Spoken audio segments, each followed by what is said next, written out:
And it's time for another round table, the Wrestling Round Table here with Dominique LaRue. I'm Ryan Hall. And, as we were planning this episode here, we're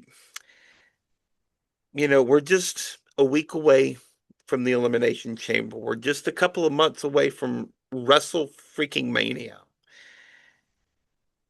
And both you and I are having a really hard time trying to figure out some positive things that are going on with WWE right now because there's a lot of headaches going on right now with this company, with the shows, with the even with the PLEs for that matter.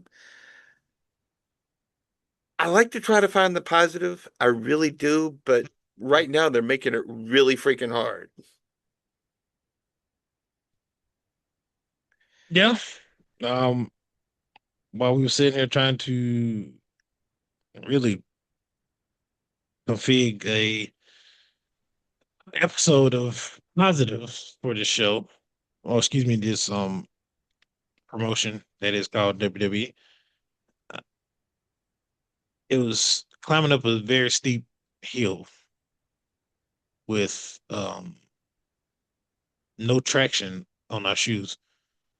Yeah.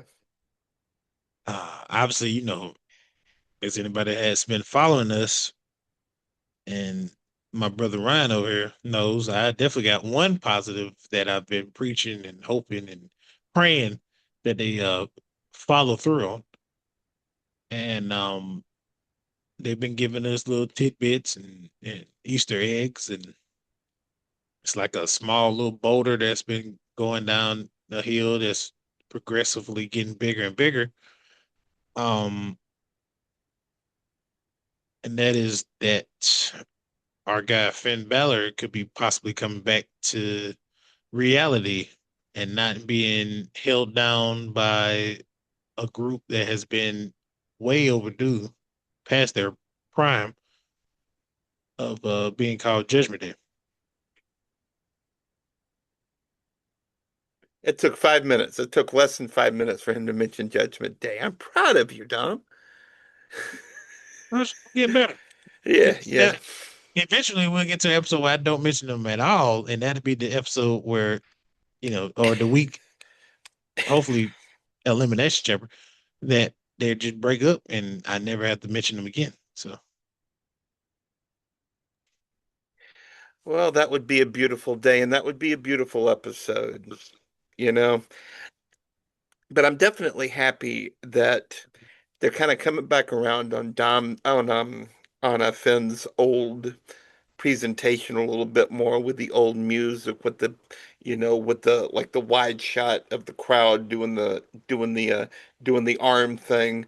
I'm really happy that they're going back towards that a little bit, giving him a little bit more edge, giving a little bit more bite to his character. Um, I personally don't think there's a snowball's chance in hell of him going over CM Punk on next Saturday, but I don't think you need him to. I don't think you need him to. I think you can figure if you can figure out a way to have somebody in the Judgment Day. I'm thinking, you know, I'm thinking Mr. Mysterio, perhaps. I'm thinking Dom Mysterio come in, interfere somehow, cost him the match. Finn finally loses, finally snaps, challenges him for the IC title at WrestleMania. But that would also mean that Dom Mysterio would have to defend that title sometime. that and will he ever defend that AAA title? Who is even in the running for that title? To be honest, outside outside of WWE, I have no idea what's going on in AAA. I mean, I did see that Lola Vice and the Guano Man won the mixed tag team belts. That was great, but you couldn't put me on a game show and bet on me to win us any money to mention anything outside of that particular title or the AAA title. I don't know any other titles other than that. Um, and then, like you said about Finn, it brought back nostalgia for me. like becoming a Finn Balor fan and seeing why, you know, people gravitate to Finn because of the fact that he has that aura about him. Like when that music hits, you're it's right there alongside the Yeats and the Cody Rhodes of it all, and like just like and it. I mean, it's kind of funny. We go back to the episode where we talked about you know presentation and interest music's making the character that much better, and lo and behold, look at Finn. He comes out to the Judgment Bingo. Day music. It's like, who is the guy? Who like this ain't the guy that we know or let alone care about. But you hit Finn's music, it's like, oh yeah, I know that guy. He's a former uh Universal Champion. He's the first Universal Champion. He's a former NXT champion, two-time NXT champion. He's, Prince Balor. The list goes on and on. But that guy that was in Judgment Day, I didn't even know existed outside of yeah, he was a tag team champion with um, JD and Damian Priest, but that's about it. That's where his cap stops. Yeah. And at this point, with him being a tag team champion, I'm just thinking, so what? It just like that, like those championships didn't mean anything because, like we both said, till we're both blue in the face. The title doesn't make the character makes the title what it is. And they did nothing for that. No, now the Finn Balor that we know, you know, he made that title. I mean, we never got that run that we should have got with him as Universal Champion, but I believe he would have made that title something outside of having to get the Roman Reigns of it all, or Rock to really carry that title and make it something, or Bray Wyatt. Um, could he bring glory back to the IC title? Yeah, most definitely. I mean, you haven't been doing nothing with it with Dom. The man wins it at what? WrestleMania. He barely defends it.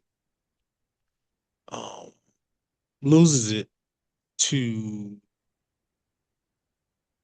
who did it lose to? John Cena. Oh, yeah. Yeah. And then the way he lost it to John Cena, it was definitely oh yeah, we need to put the IC title on John because he has been a Grand Slam champion. Just for him to turn around and lose it back to Dom, and Dom does nothing for it.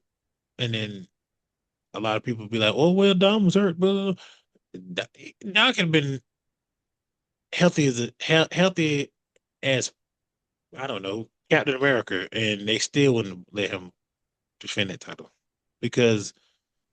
And I'm trying not to go negative on this, but I appreciate and their I mean strength. to be honest, Dom is probably the only heel on that show that makes sense, like star quality wise, because all your heels that could really like have that title and really do something with it are either hurt or just doesn't make any sense. Logan Paul, no. Uh, Bronson Reed, I don't know why they won't put the IC title on him. Austin Theory, he just came back, so it's kind of like irrelevant at this point. Uh, New Day, mm, like I keep trying to find heels that are on Raw, and it's just kind of it's not well established at this point. But yeah, I mean, New Day apparently Woods is hurt. Apparently Xavier Woods is hurt. Yeah, and I mean, like to stay on the path of being positive. The biggest positive I have is all the possible returns that we could have on the road to Mhm. WrestleMania. So, and one particular that you and I talked about recently coming onto the show is we finally got a good positive outlook on Bianca's potential return. Yes. Granted, it's not anytime soon, but we do have some type of update. We do have some type of window where we could possibly see her come back. Obviously, it's not going to be WrestleMania, but could it be maybe? I don't want to. I don't want to jump too far yet, too soon. Like backlash, maybe you could start a, a storyline with her and Jade, possibly, maybe. Uh, If not backlash, obviously we still got SummerSlam we could possibly fall into. Right. But long as the greatest positive out of this outlook is the fact that she finally got the surgery on her finger. Hmm. She's been wanting to get. Um, the doctor she finally got that really looked into it and just got her back to possibly coming back 100% or even not even 100%, just to where she could bend her finger, to where her finger is mobile again. If she never comes back, that will hurt. But at the same time, thinking human wise, just a human being, like I'm glad that she doesn't have to go through that pain anymore.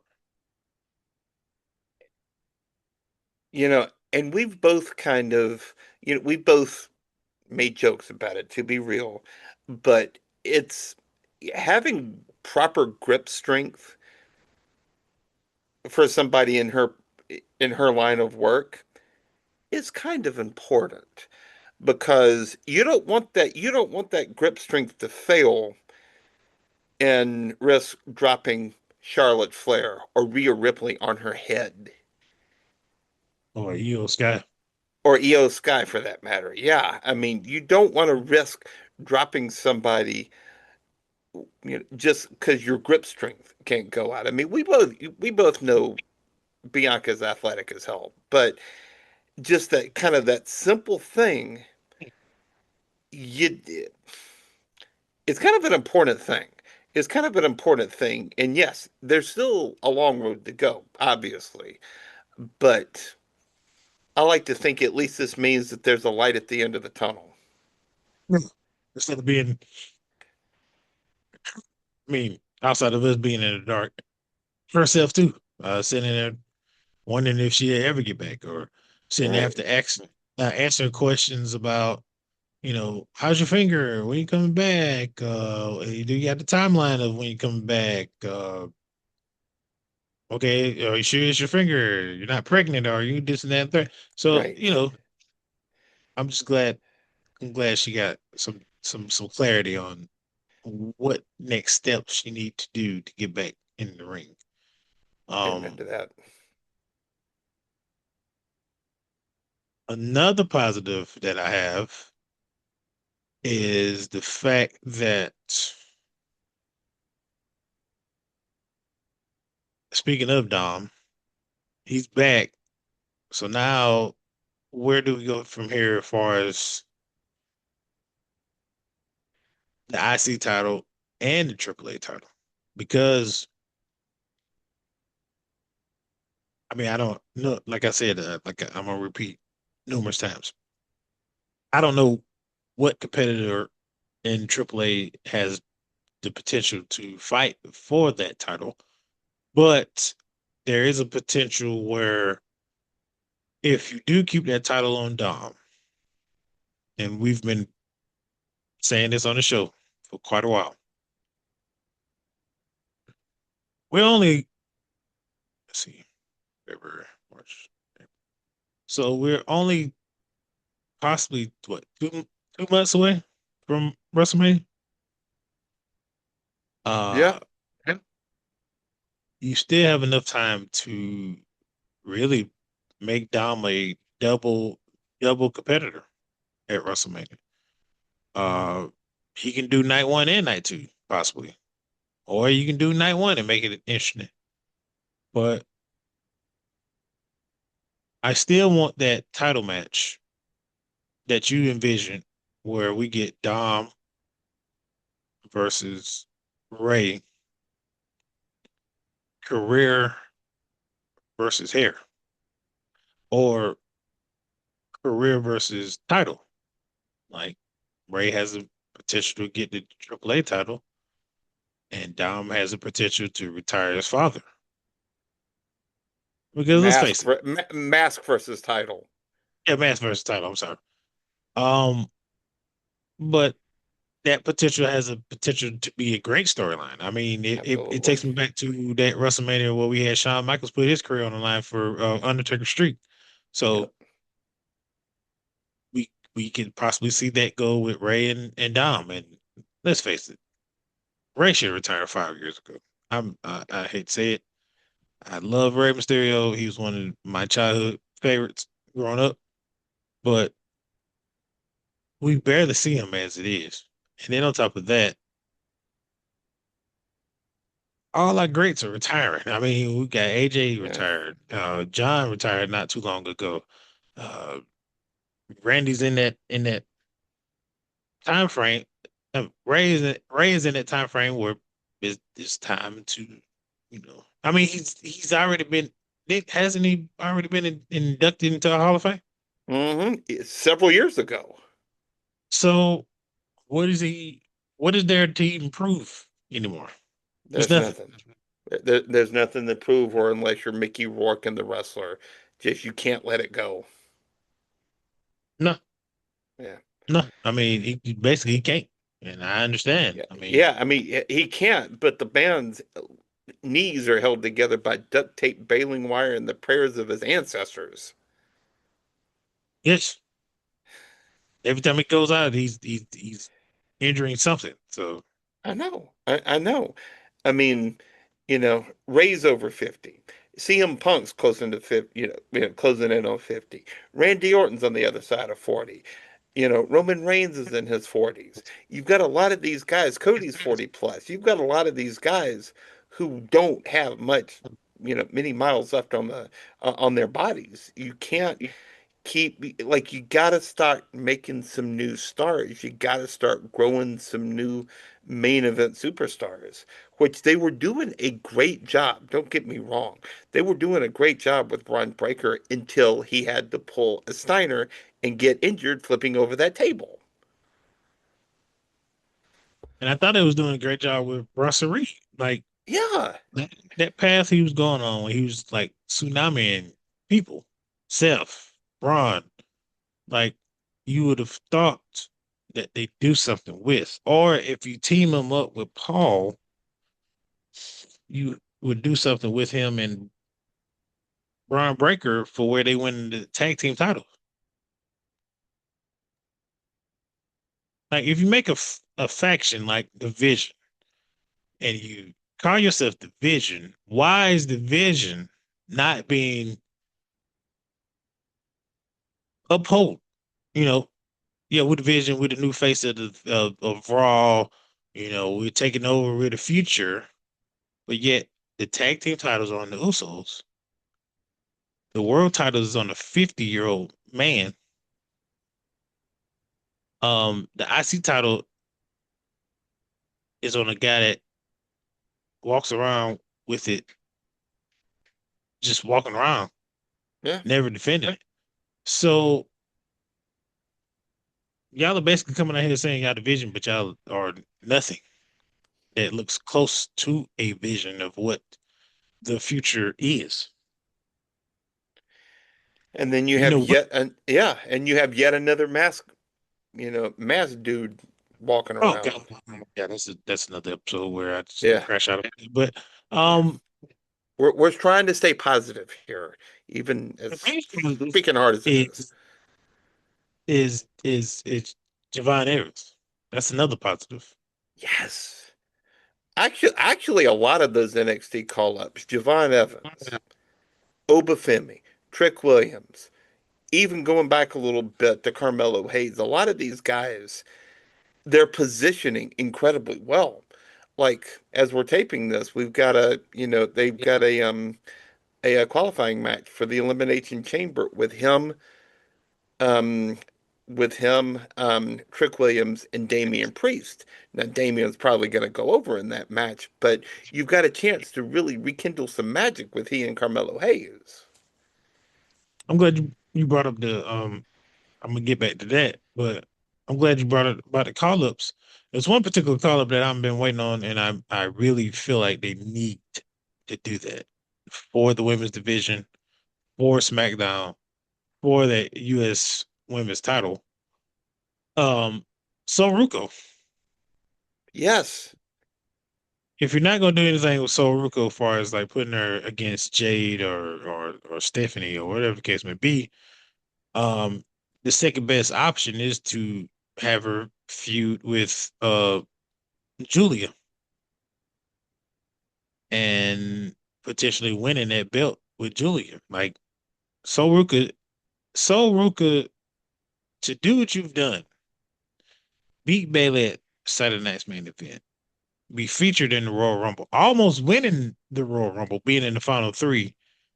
Just all the stuff she's accomplished in NXT alone. And I mean, she's a household name. I don't care what nobody say. Uh, Sol Ruka is definitely someone on the rocket ship to the moon. And that finisher, to be honest, I thought Soul Snatcher was kind of, I was like, huh? Like how would that even, it's a great finish move, but the execution is so much at sometimes. Like, because she has to basically get them to the ring post and she is flipping like inward to do the, and I'm not trying to crash out about this, but how many moves are going to resemble, um, and I'm not going to even call it a Cody cutter because before Cody Rhodes even became a Cody cutter, it was a Diamond Dallas Page, uh, cutter. It was Randy Orton's RKO. It was a And just a cutter. and even before them, don't forget it was Johnny Ace who actually invented it. So, That bastion of whatever he is. and when are we going to, and this is for a topic for another day, but when is a finisher going to actually be or feel like a finisher again? Because is it a finisher or just a signature move? Because the amount of kicks out of a finisher is ridiculous. Give me one or two, I love but this. don't Yeah. go past three. You've got, for example, both the Usos do a super kick.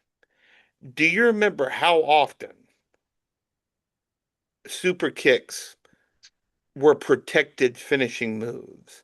I mean, if anybody on a show ever did a super kick or even looking like a Sweet Chin Music, Shawn Michaels would have slapped the taste out of their mouths. Yeah, You remember when a DDT was a protected finishing move, and now it's just a transition move. and rightfully so, the DDT can be a transition move because I remember, you know, my favorite wrestler, The Rock, his DDT would transfer into a sharpshooter or it'll transfer into a people's elbow.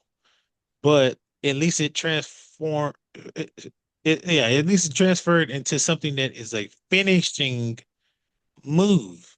Most people do moves like that and it transfer into nothing. I remember when a spear was just a spear. Like it only had maybe three people that do it. But now everybody wants to do it. Jimmy wants to do it. Jay wants to do it. I mean, excuse me, I take it back. Sorry, Jimmy. Jimmy don't do it. I have never seen Jimmy do a spear. But Jay wants to do a spear. You know, I really think that finisher should be well protected. Braun should have it. Roman obviously has done it his whole career. That's it. I get Jay does it, you know, sets up to a splash, maybe, but I get like I said this in that previous episode. I need Jay to have a different move. I need what finish move is that really irks my gear.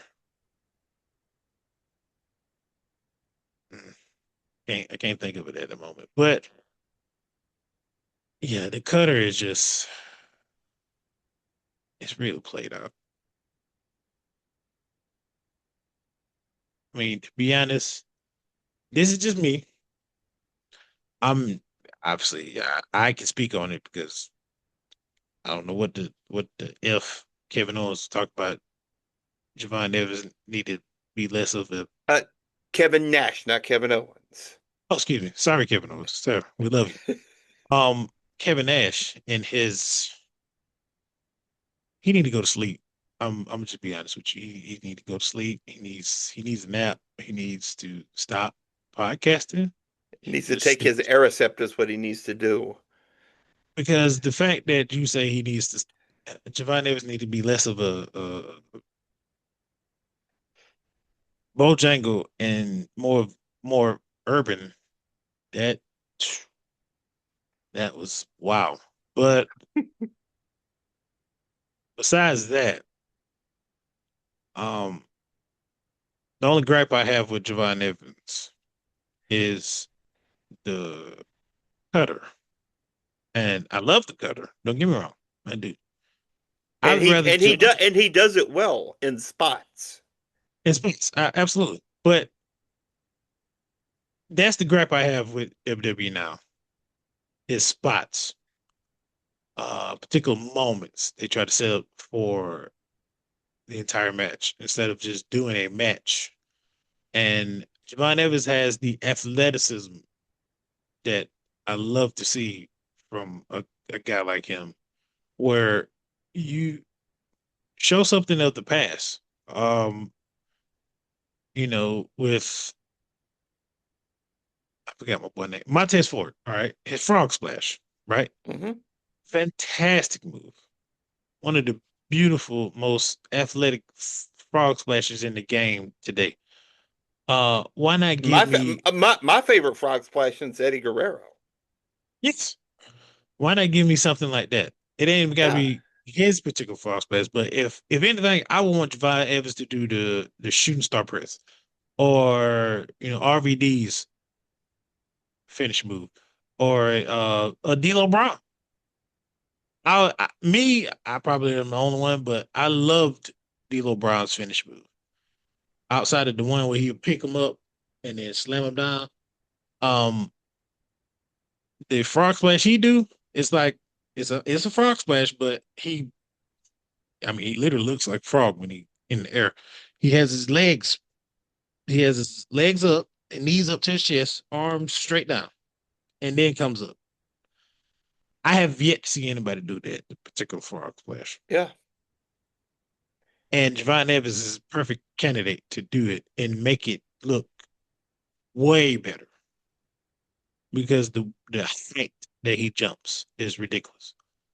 Um, will this ever get out to him? Will he maybe take into consideration? Probably not. But just keep doing you, my guy, because I enjoy watching you. I've enjoyed watching your progression from NXT, to be honest, Yeah. because I no lie, I was when I first saw Javon Evans, and obviously he was talking modern, like the kids, 6'7" and all that. I was like, hmm, I don't know if that's going to really transfer over to the main roster or whatever. But when they started making him serious, is when I was like, oh, okay. When his feud with Oba Femi and the trick and his mic work was just progressively getting better and better each moment, I was like, this guy is really going to be something. No, And he's special. Yeah. yeah, and I'm so glad that, like, not even just him. I'm so glad that Trick. I mean, Trick came from far, far back. He was Apollo Cruz's henchman at one point. So Hmm. to move and progressively go from that to Carmelo Hayes' sidekick to you know being on the same level as Carmelo Hayes to being Trick Williams, it's great to see, and I'm very glad to see Oba Femi be Oba Femi. Um, I just pray to God, and this is positive that I really need to stick. Do not mess with his interest music. Do not mess with his strut. Do not even mess with anything dealing with him. The way he talks, the way he acts, the way whatever. Just let him be him. And if you want a big positive, you get him and Gunther in the same ring together as soon as possible, and watch that make money.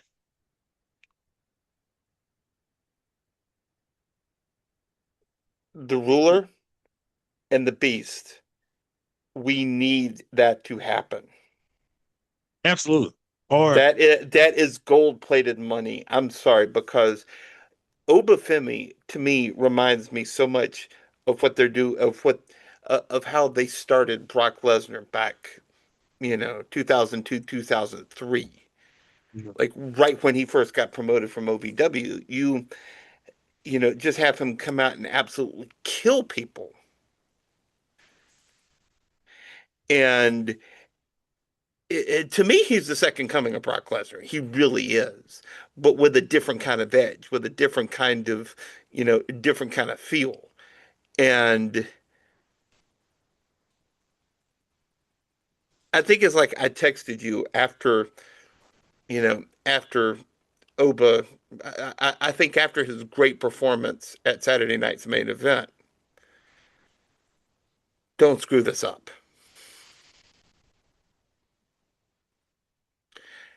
no, Don't screw yeah, this. Don't screw this up because you've got gold with some of these call ups.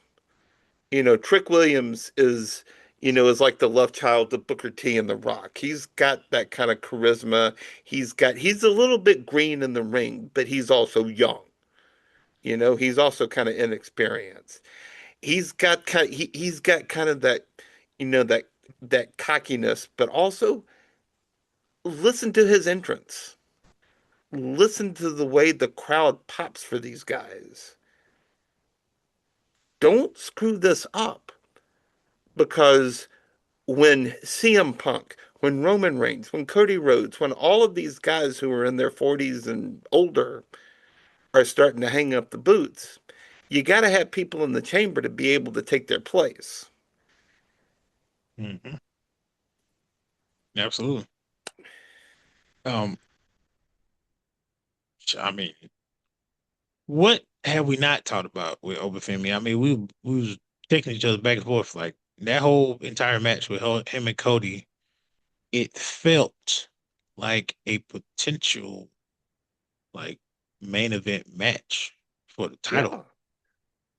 Yeah, And not only that, but the showcase in which Obafemi showed it, it felt right.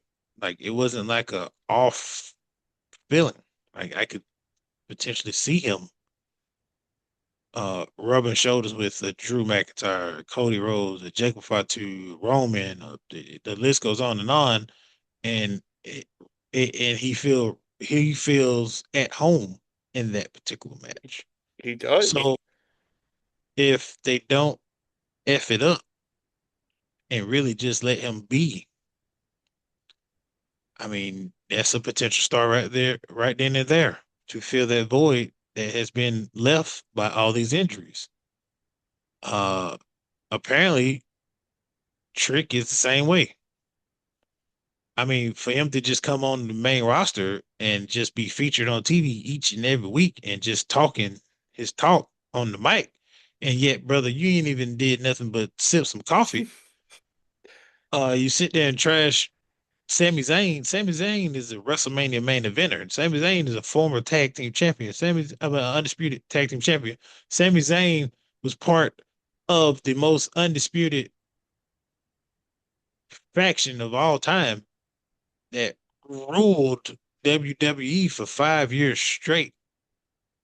Sami Zayn is a former Intercontinental Champion. He beat Gunther at WrestleMania for that Yes. title. Uh, the list goes on, and it's like, brother, why are you sitting here talking junk about Sami Zayn like he's just not well established? While you just walking Yeah, in here with some lemon pepper steppers. you know, I kind of get where he's coming from, but at the same time, I kind of feel like that character is kind of overstepping that a little bit because you're right. He's been on the main roster for a minute and a half, and he's calling out guys like Sami Zayn. But if you think about it, it's like I used this example in our pre-production meeting. It's like a hotshot baseball prospect getting called up to the majors, coming out talking trash, saying I can take anybody deep. But then you look out 60 feet on the pitcher's mound, you've got Paul Skeens, Spencer Strider, Terry Screwball, somebody who can absolutely take your soul. And you got to prove yourself, but you also got to be willing to back up your talk, your trash talk. If Trick was going to be on that level where, you talk that talk and you go, swing for the fences, no pun intended, as far as the baseball reference, um, why not do it like Chris Jericho did? The Rock was out there talking on the mic. Rock is one of the biggest stars of wrestling in general. Um, and I'll never forget this moment.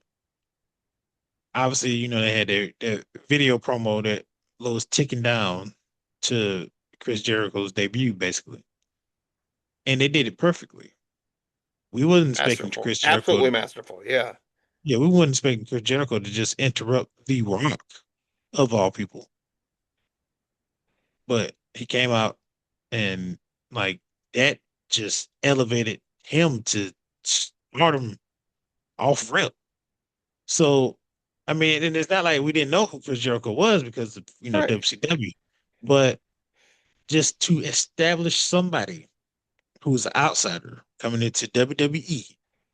Yes, he has fanfare coming into it, but to really put him in the midst of those particular guys, the Stone Cold, the Triple H, the Rock, the Mick Foley's, all them, that was a masterful debut.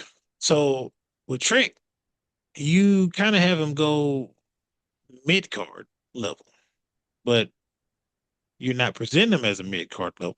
You're presenting him with the flashy jacket and the baby oil all over his chest and the lemon pepper steppers and all white.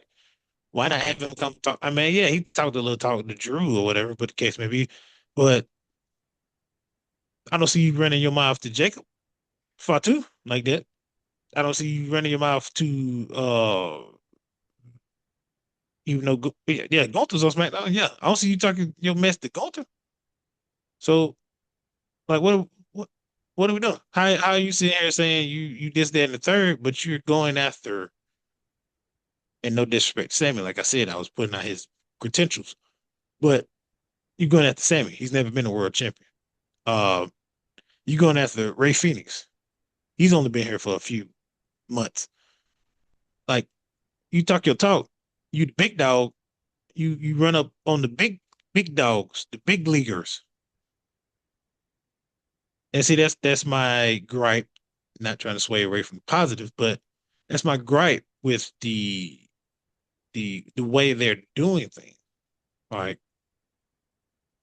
you have some of these big time new stars come in, and you don't put them elevate them in the same room as the big dogs that are on the show now, right? So one way to do that or fix that is to have him go against a Randy Orton. Could you imagine Trick Williams talking and feuding with a Randy Orton?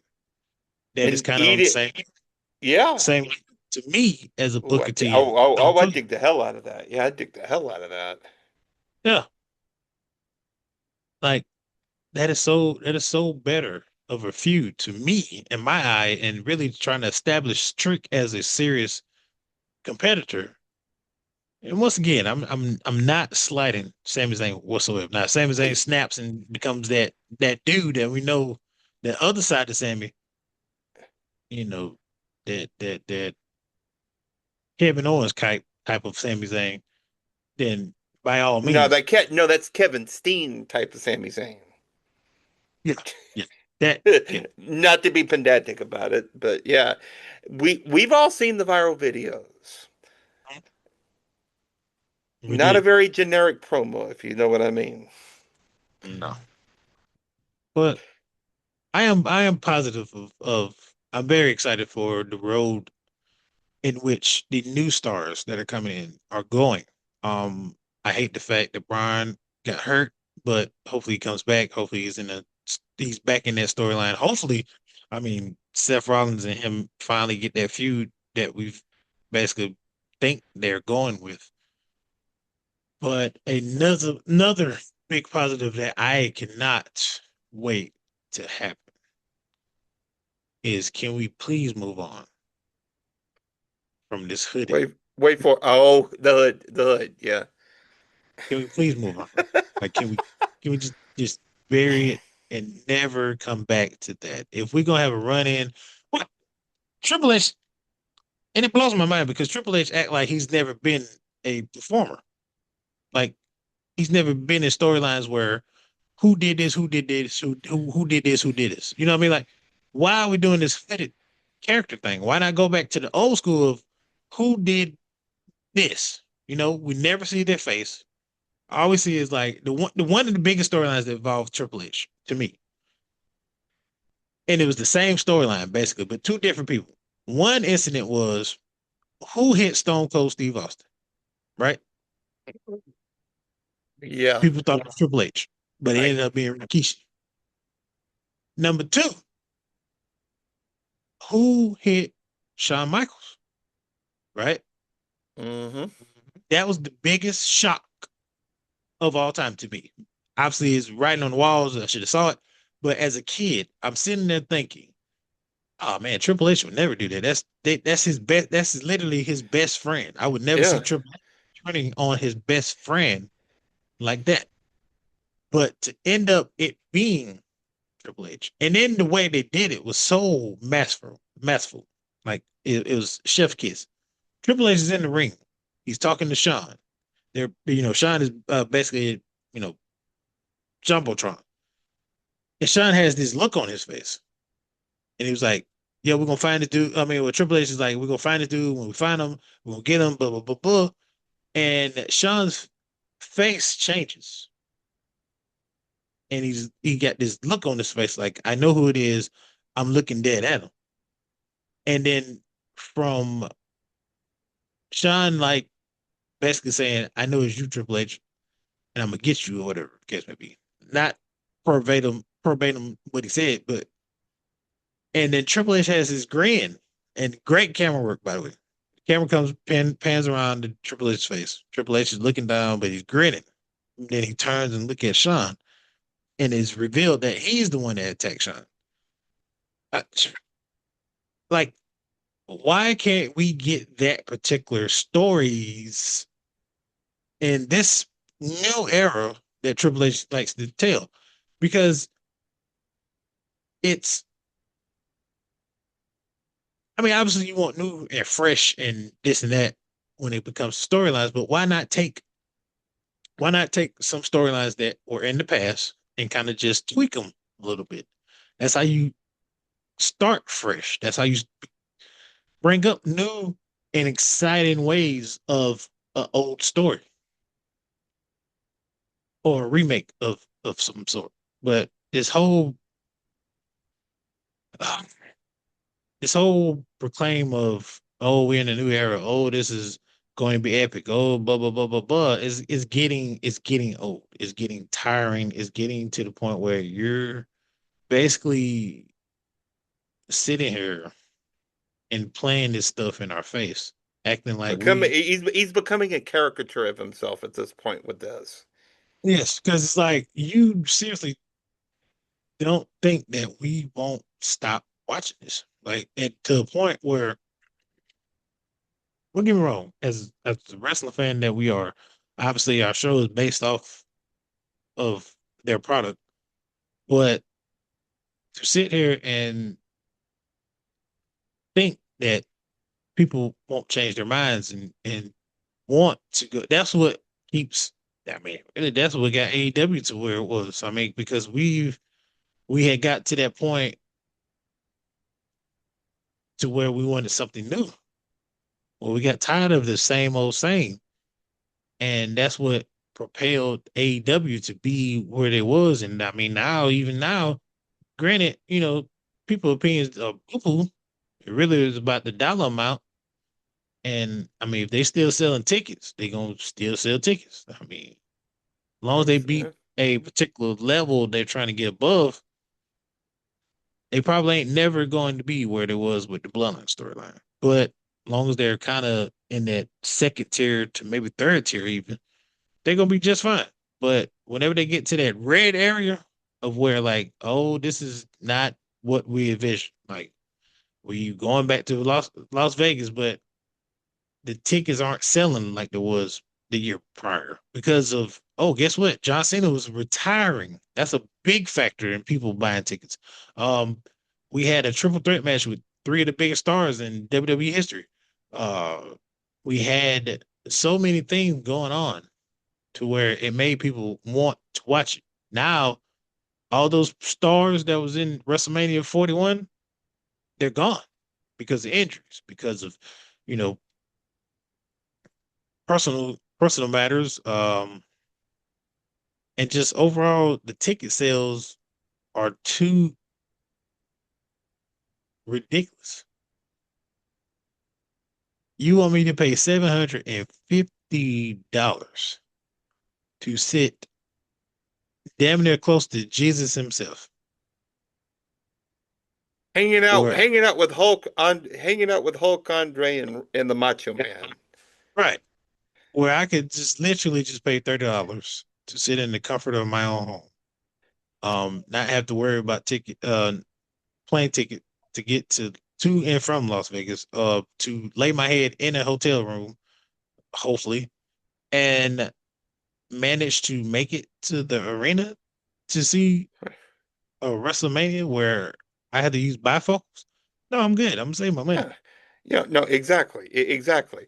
You can watch the show, you can order pizza or take out on DoorDash or whatever, and it's still going to be cheaper than even parking at the stadium. To say nothing of, you know, I mean, just somebody like I saw a great video and I shared it with you. Like Yeah. it was like 10 ways that that he believes you can fix WWE right now. And the ticket prices were number one because you've got like I don't have any kids. I know you've got a daughter. And to be able to take your kid to the show to a show to get tickets, to be able to get concessions, to be able to get her a t-shirt or something like that. It's going to probably cost you half your paycheck just on a house show, to say nothing of going to a TV show or even a PLE. It's ridiculous. Yeah. Like, And that is how you make next generation of fans. It's not people like us in our 30s and 40s. It's people, passing on you know, it's like people passing on the, the love of the game to their kids. It's like if I go to it's like if I go to a concert, right? Concert of like an established artist who might have been more popular like at their peak in the 70s. Oftentimes, if they're doing it right, you're going to see people my dad's age, you're going to see people my age, and you're going to see people, what would have been my kids' age at that same show. You're not going to see that in WWE right now because sitting ringside, it used to be all like kids. It used to be all like college kids and even younger. But right now, this is it's either celebrities or the green shirt guy. Yeah. Or you see families, but they either had to win tickets to get that close, or Right. the fact of the matter is they literally had to save from last year to get to this year just to Yeah. attend this year. So the ticket prices are ridiculous. I mean, there's no positive about the ticket No. prices. It has nothing to do with the sole company of WWE. This is all um Endeavor and TKO because you are trying to bring this aspect of what y'all do at TKO, or excuse me, UFC, with these big time fights.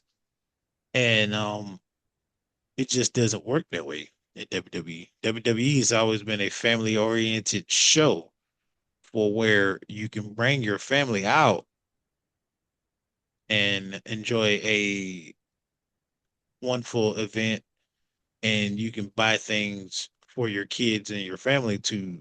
basically take with you as a memorabilia and really enjoy the show or whatever. But now you be better off, you be better, you be lucky to buy a beer and watch the show, let alone trying to take your whole entire family and have to mortgage out at least 3 months worth of pay just to go see a show, buy the product as far as shirts, t-shirts, and memorabilia, and even get concession.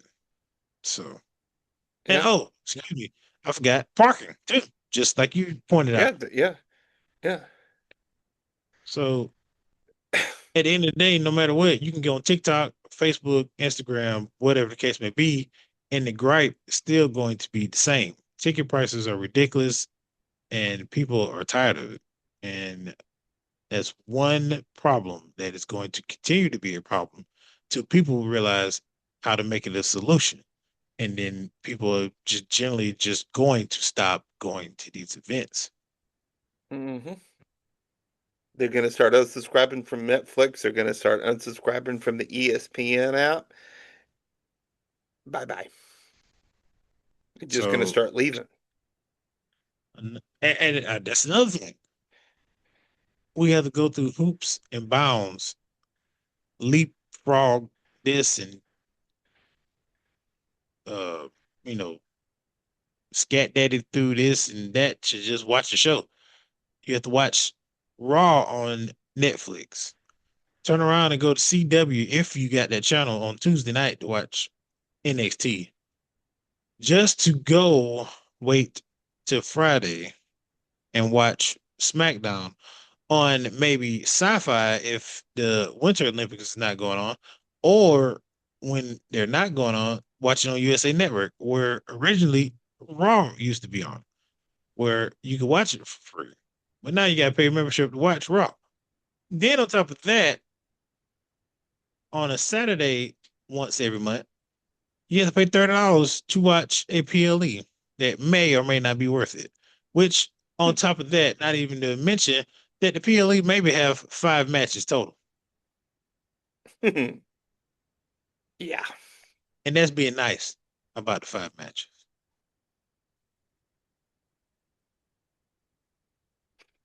And I I forgot. used to, I think we yeah, I said mean, each other. Yeah, average just trying to watch wrestling in a year, and this is ridiculous. yeah. Just on TV. Just on TV. So just imagine trying to go to an event. I don't say. I mean, let's just say twice a month. It's ridiculous. You won't survive, basically. I mean, unless you're a millionaire or something, but just a common Right. person like you and I, you won't be able to do it.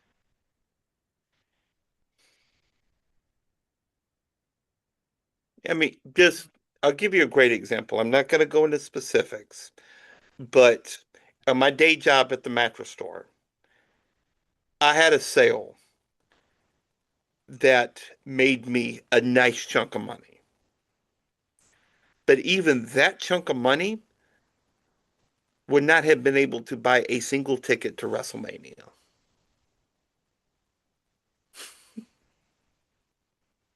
Not even go to specifics of mine. Um, Right.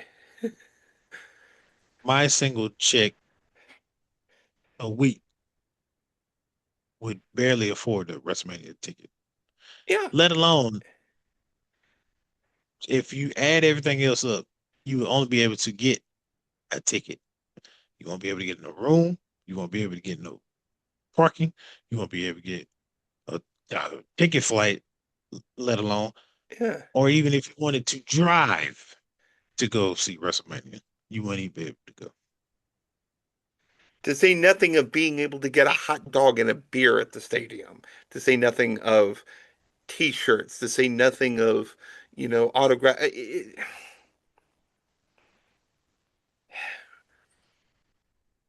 I'm not going to crash out, but I am going to say this. What happened to the It's simple? got keep it super simple. Keep it super simple. This is not rocket science. This is pro wrestling. These are guys in spandex oiling up and acting like they're beating the crap out of each other. It's not that difficult. It is not that difficult. Back in the days of Bruno and Ric Flair and Dusty, and even back in the days of Lou Bez, and you know, it's not that difficult. Yes, WWE, they're playing in stadiums with fireworks and loud music and all that stuff, but it's still the same thing that you had back on TV, back in the days of Gorgeous George, back on black and white TV. It's not that difficult. This is not rocket science. This is not Shakespeare we're talking about here. This is pro wrestling. When did when did WWE started being in the same level as trying to go see an NBA or NFL game? Because I've been trying to. It blows my mind that the same difficulties you would possibly have trying to go see an NFL game is by far the same level as now trying to go see a WWE event. And let alone, God forbid, you go see a Buffalo Bills game where in the middle of December it's snowing. So, like,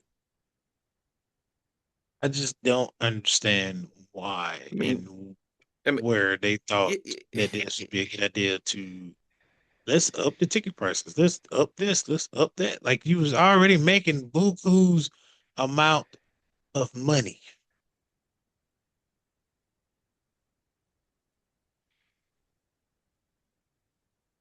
But do they really care? No, they don't.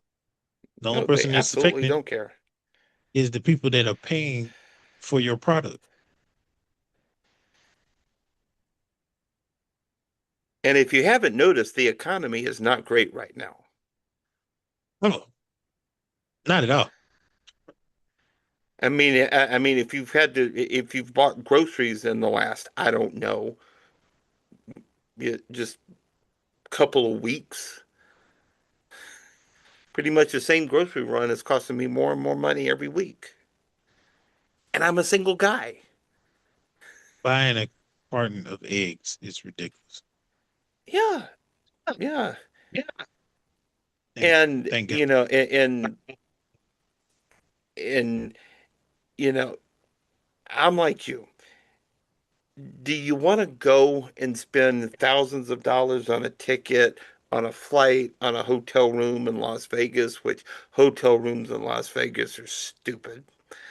But if you want to spend all that money and then to go to the stadium to deal with drunk people in the men's room, to have to fight people in in the concession stand, or do you want to be able to, you know, watch a show on a Saturday night, order DoorDash, treat yourself for, for a, for a mere fraction of what it would cost to go to the event? Um, if my memory serves me correct, I re years ago I had went to Las Vegas. My cousin had flew me out to attend his wedding at Las Vegas. Um, on on the day of arrival, I got to the hotel. They had asked me, what's my name or whatever. They had all the rooms and stuff set up. Somehow they didn't include the day I arrived. So, they got that situated. But the the night, just one night, and this is at the Hard Rock Hotel, which is currently getting renovated and everything. Uh, one night was 500 and something dollars. So just imagine, and let alone just think about this. I was there for 3 to 4 days, I believe. But just imagine you go out there and you try to find something affordable just for the weekend. Yeah. Because normally people fly out, get there on Friday, stay for night one, stay for night two, and then fly back out. I- That is But not even for an, yeah, that is probably a month or two worth of paychecks. absolutely. And we're not even, even considering if you just want to take a trip out to Las Vegas for a weekend, you know, go to some nice restaurants, go play some blackjack, go, set aside a couple $100, not go crazy on the blackjack table, but for a big event like like a Super Bowl or a championship game or a WrestleMania, those those hotel rooms are going to be absolutely ridiculous. And then the stress of trying to get a room during those peak times Yeah. is astronomical. Because with the Super Bowl or whatever the case may be, teams are already renting out those hotels. Hmm. So you'll be the luckiest man in America to even get something close to staying in that particular hotel. And the daily grind of trying to get in and out of these places because of the fact that traffic is going to be ridiculous. You basically pretty much probably have to Uber everywhere. Yeah, pretty much. And, those aren't going to be cheap either. Oh, absolutely not. No. Compared to when I was in Las Vegas to now, no. No, no, no, Yeah. Yeah. no. Because I think I had went there 2013, maybe 14, something like that. But that was 10 plus years ago. So that was pre-COVID and pre multiple changes of presidents. So Right. Yeah. Oh boy. Well, if WWE is listening, and I know they're not, we're just two hardworking guys trying to keep our heads above water who love this product. Don't shut us out. That's all we ask. Just don't shut us out. no, like It's not too where much to ask, is it? where did the fine line between entertaining and just greed cross over? Like it used to be where we could talk about this, take our families out and go see it. To now, you just talk about it because I mean Yeah, it's hard to even try to take your family to go to a show.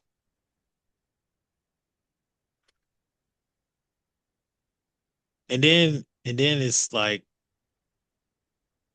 it's a global product. So they're gonna go far and beyond every part of the world. But you turn around and they may be in the United States for 3 months and then it's just out overseas for the next 4 months or whatever the case may be. Or I wouldn't stretch it that far before, but 2 to 3. But y'all are going to these big cities where the arenas and stuff, or the big buildings. You're not coming to like the little rinky-dink towns no more. Of not to talk bad about Montgomery, but Montgomerys right, or the Pensacola's of it all. I mean, obviously it's gonna be Pensacola. I mean, one of your biggest stars from Pensacola, but just those particular cities, like a Montgomery of some sorts. right. I mean, this isn't like going to watch, Bullet Barb Armstrong at the Houston County Farm Center in Dothan. This is, traveling to, traveling to New York City for crying out loud. I mean, granted, that's just a train ride from me, but still, that's an expensive train ride. Yes. But, Oh, yeah, it's like they hit the big cities of the states, like a Birmingham or Atlanta of Georgia. Obviously Florida Nashville. got more, Tampa and Yeah. Jacksonville and other things. But that's one thing I can say about AEW. AEW is more grounded. You can go to Jacksonville, you can go to Atlanta, or you go this, that, and third, and it's somewhat affordable. Like even though they go to these big cities like WWE is, you can afford an AEW ticket. And they are going all the way over to Wimbledon and all this other stuff overseas. But I got a better chance of going to see an AEW event multiple times than I do going to see a WWE event nowadays. Hmm. No. And I think this man would have a aneurysm right now if he was still in running things. Yeah. Yeah. Well, the less we think about that, the better. Um, but I think the last thing that I wanted to just kind of say before we wrap up here is that, we're just, Dom and I were just two guys trying to make ends meet, trying to support ourselves and our families. Don't shut us out. Don't shut us out. Quit with the mask men. And for God's sakes, who gives a flying hunk about who's in that crate or what's in that And crate? and one more pressing matter. Yeah, yeah. Go ahead. Yeah, yeah. Please, for the love of God. I hope this is just a rumor. I hope y'all are just blowing smoke up our tails, but what in God's green earth would make any sense to have LA Knight versus Brock freaking Lesnar? That's I mean that's it. That's all I got. I ain't even been crash out about it. It doesn't make any sense Yeah, it's too at all. late. It's too late in the episode for a crash out. Yeah. But it just doesn't make any sense. I rather It Brock doesn't. feud with a who else in that match?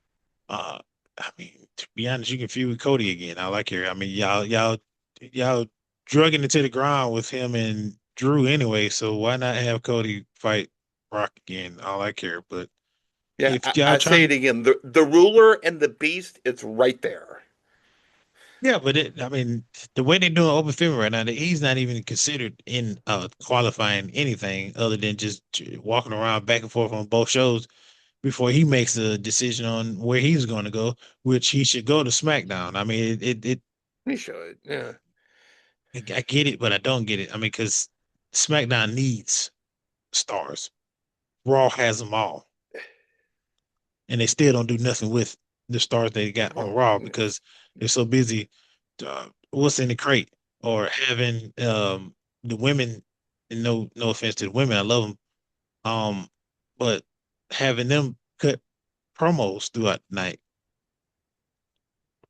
So and then oh my Yeah, God, Matt. and then the time that we do have to do anything, you got Vision talking about absolutely nothing.